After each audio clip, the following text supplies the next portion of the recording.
आकाशवाणी भोपाल से प्रस्तुत है भोपाल जिले की चिट्ठी। आलेख मोहम्मद ताहिर खान, वाचन स्वर अभिषेक कटियार।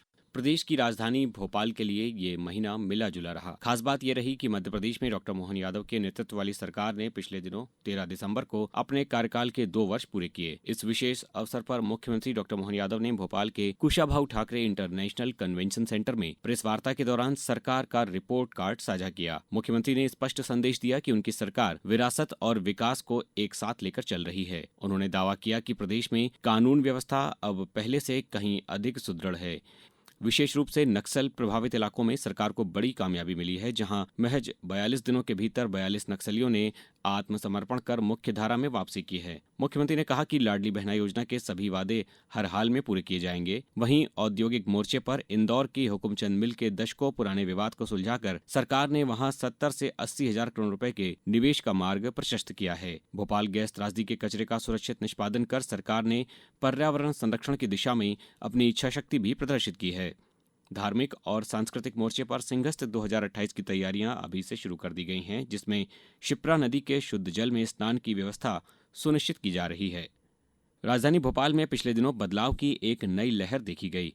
मुख्यमंत्री डॉक्टर मोहन यादव ने बड़े तालाब में कश्मीर की डल झील की तर्ज पर शिकारा बोट सेवा का शुभारंभ किया।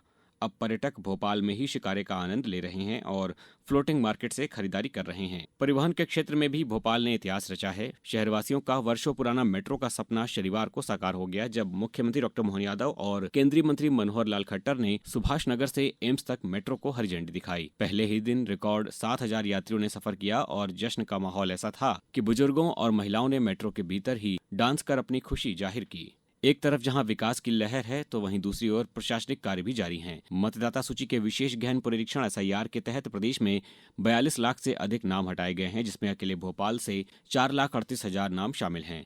कलेक्टर कौशलेंद्र विक्रम सिंह के अनुसार ये प्रक्रिया सूची को शुद्ध करने के लिए की गई है और प्रभावित लोग 23 दिसंबर से फरवरी तक अपनी आपत्तियां दर्ज करा सकते हैं। अब भोपाल में विवाह पंजीयन की प्रक्रिया को पूरी तरह ऑनलाइन कर दिया गया है, जिससे नागरिकों को अब नगर निगम के चक्कर नहीं काटने पड़ेंगे।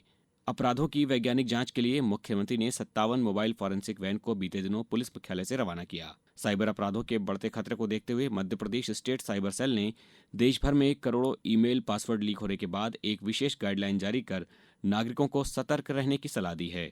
स्वास्थ्य के क्षेत्र में गांधी मेडिकल कॉलेज ने अपनी स्थापना के 70 वर्ष पूरे होने पर प्लेटिनम जुबली मनाई, जिसमें देश विदेश से पुराने छात्र अपनी यादें ताजा करने पहुंचे। वहीं पर्यटन राज्य मंत्री धर्मेंद्र लोधी ने बताया कि मध्य प्रदेश में पिछले वर्ष 14 करोड़ से अधिक पर्यटक पहुंचे हैं, जो देश में सर्वाधिक हैं। प्रदेश अब वन्यजीव संरक्षण की दिशा में भी बड़ा कदम उठा रहा है।